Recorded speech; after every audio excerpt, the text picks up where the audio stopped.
कक्षा 9 का बायोलॉजी शुरुआत किए हैं, है ना। पहला चैप्टर है जिसका नाम क्या है, कोशिका जीवन की आधारभूत इकाई।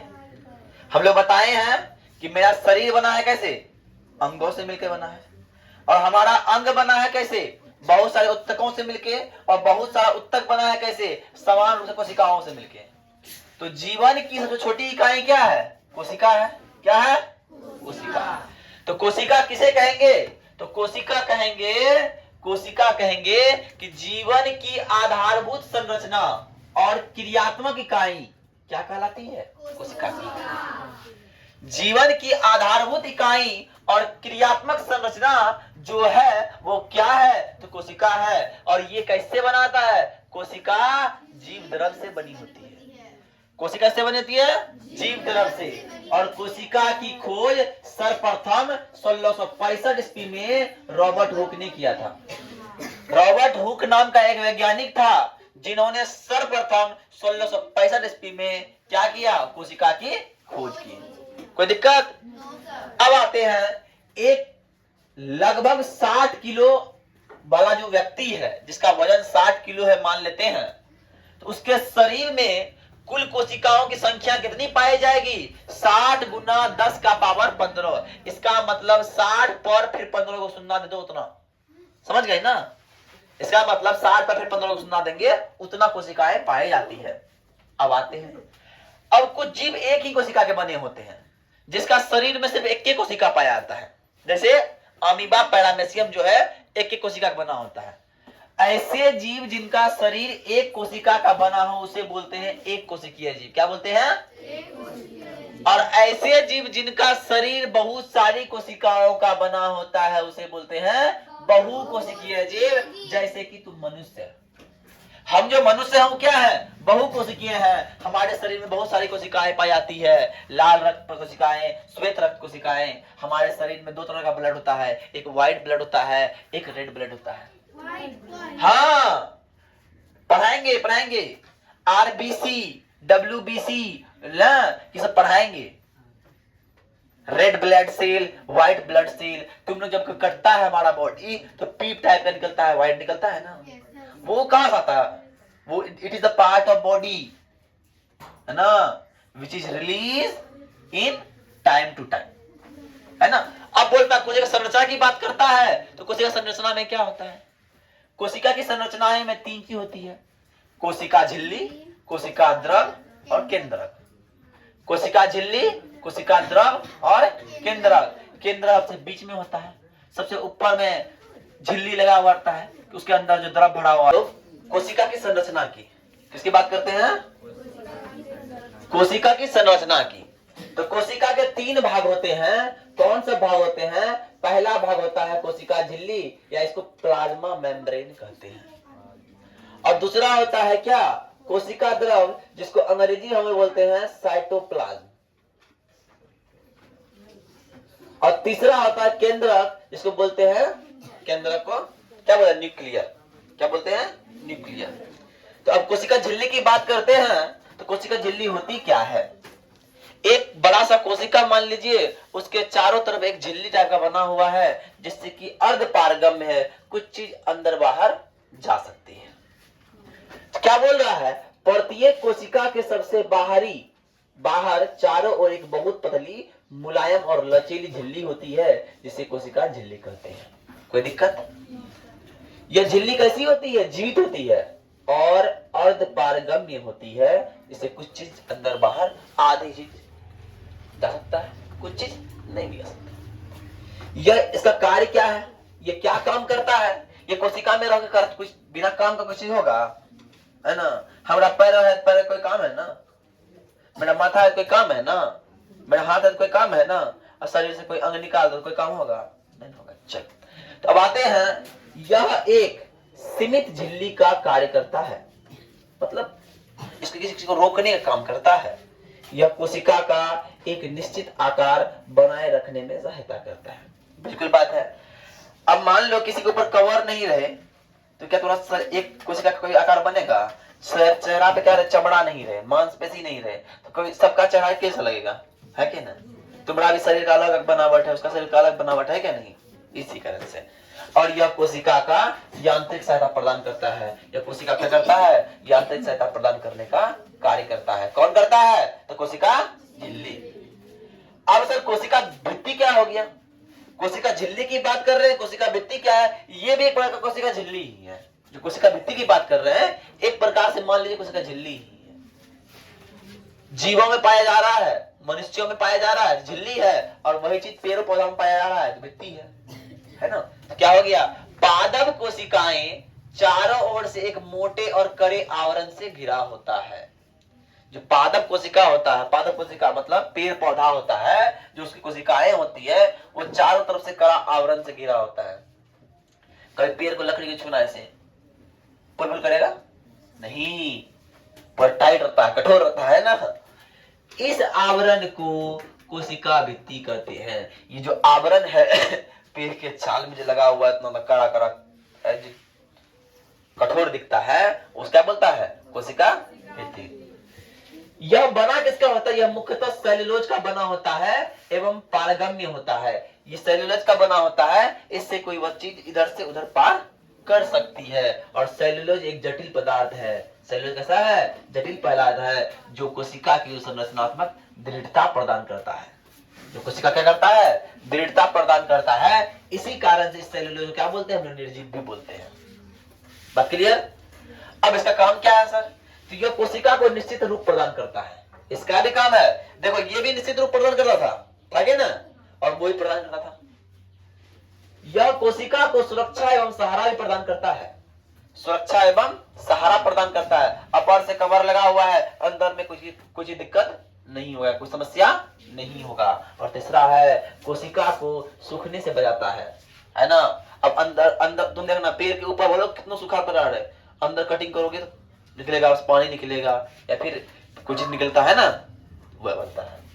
अब आते हैं, ये चीज समझ में आ गया। दूसरा चीज है कोशिका द्रव, है ना, साइटोप्लाज्म। बड़ा अच्छा चीज है, और इसके अंदर भी बहुत सारे अंग मिलेंगे भी। अंतःपादजलिका पढ़ेंगे, इसके अंदर बहुत सा चीज है।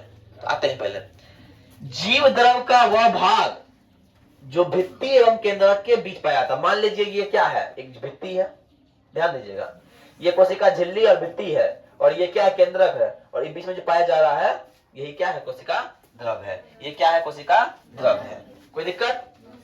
अब उसे कोशिका द्रव कहते हैं। इनमें अनेक अकार्बनिक पदार्थ होते हैं, जैसे खनिज लवण और जल अकार्बनिक पदार्थ है ना। अब बात कर रहे हैं यह एक बहुत ही गाढ़ा, पारभासी एवं चिपचिपा पदार्थ होता है। एक कैसा पदार्थ होता है? गाढ़ा, पारभासी और चिपचिपा पदार्थ होता है। कोई दिक्कत नहीं ना? नोट कर लिए? ठीक है। पिछले क्लास में हम पढ़ा था माइटोकॉन्ड्रिया के बारे में, है ना। तो ये क्या है? कोशिका का एक भाग है, कोशिका अंग का एक भाग है, जिसको लवक बोलते हैं। क्या बोलते हैं? लवक। ये पाया कहाँ जाता है? ये पादप में पाया जाता है, मतलब पेड़ पौधे में पाया जाता है। जंतुओं में लवक पाया नहीं जाता है। ठीक है। तो ये क्या बोल रहा है? लवक सिर्फ पादप कोशिकाओं में पाए जाते हैं। ये कोशिका द्रव के चारों ओर बिखरी रहती है। ये कोशिका द्रव के चारों ओर बिखरी रहती है। इसका आकार मुख्यतः अंडाकार, गोलाकार एवं तस्तरी नुमा दिखाई पड़ता है ना। तस्तरी नुमा दिखाई पड़ता है। ये 3 प्रकार के होते हैं: अवर्णी लवक, वर्णी लवक, हरित लवक। ल्यूकोप्लास्ट, क्रोमोप्लास्ट और क्लोरोप्लास्ट, है ना। ल्यूकोप्लास्ट जो होता है, जो अवर्णी लवक होता है, इसमें कोई भी रंग नहीं होता है, ये रंगहीन होता है। ये कैसा होता है? रंगहीन होता है। कैसा होता है? रंगहीन। और वर्णी लवक क्या होता है? ये रंगीन होता है। इसमें कलर, पौधे में जो फूल में जो रंग आता है, इसका योगदान इसके लिए है। और हरित लवक जो है, पत्ता जो हरा होता है और हरा होने के साथ प्रकाश संश्लेषण करता है, इसलिए इसमें हरित लवक होता है। तो इसके कार्य की बात करें तो इसका मुख्य कार्य क्या है? पहला कार्य है अवर्णी लवक, जो कि जड़ में पाया जाता है। कहाँ पाया जाता है? पेड़ पौधे के जड़ की कोशिकाओं में अवर्णी लवक पाया जाता है। इनका मुख्य काम होता है कि प्रोटीन, खाद्य पदार्थ संचयित करना, खाद्य पदार्थ को संचयित करने का कार्य करता है, जो कि इसमें प्रोटीन था, तेल, वसा इत्यादि पाया जाता है ना। अब आते हैं वर्णी लवक क्या है? ये फूलों और बीजों को विभिन्न प्रकार की रंग प्रदान करता है कि नहीं? बीज रंगीन होता है, रंग बिरंगा होता है कि नहीं? होता है। और फूल कितना सुंदर सुंदर होता है। और हरित लवक कहाँ पाया जाता है? पत्तियों में पाया जाता है। ये प्रकाश संश्लेषण में क्या होता है? सहायक होता है। प्रकाश संश्लेषण समझती है? सूर्य की प्रकाश की उपस्थिति में जब कोई पेड़ पौधा भोजन का निर्माण करता है, इसे क्या बोलते हैं? प्रकाश संश्लेषण कहते हैं। अब आता है एक और भाग है जिसको राजधानी कहेंगे। तो कोशिका की राजधानी के चारों ओर एक झिल्ली घिरी रहती है। ये छोटी और बड़ी हो सकती है। राजधानी क्या है? राजधानी एक ऐसा अंगक है जिसके चारों ओर झिल्ली होती है। ये छोटा आकार और बड़ा आकार दोनों का हो सकता है, लेकिन इन राजधानी के भीतर क्या होता है? ठोस अथवा तरल पदार्थ भरे रहते हैं।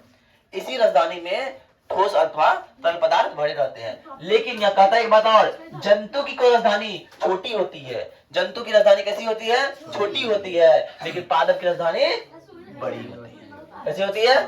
बड़ी होती है। ठीक है। अब आते हैं बात करते हैं जंतु के कार्य के बारे में। जंतु कोशिका में यह जल संतुलन का कार्य करता है। जंतु कोशिका में ये राजधानी है, इसका कार्य है जल का संतुलन बनाए रखने का और कोशिका में मौजूद विभिन्न पदार्थों को कोशिका द्रव से अलग रखता है। अब कोशिका में जो अलग अलग पदार्थ है उसको कोशिका द्रव से अलग रखने का काम करता है, तो वो भी करता कौन है? तो राजधानी करता। कौन करता है? राजधानी करता है। और पादप कोशिका में स्फीति तथा कठोरता प्रदान करने का, पादप कोशिका में एक कठोरता प्रदान करने का, पेड़ जो टाइट होता है, कड़ा होता है, वो गुण प्रदान करने का भी काम करता है, ये राजधानी करता है। कोई दिक्कत? इसको नोट कीजिए, आगे बताते हैं।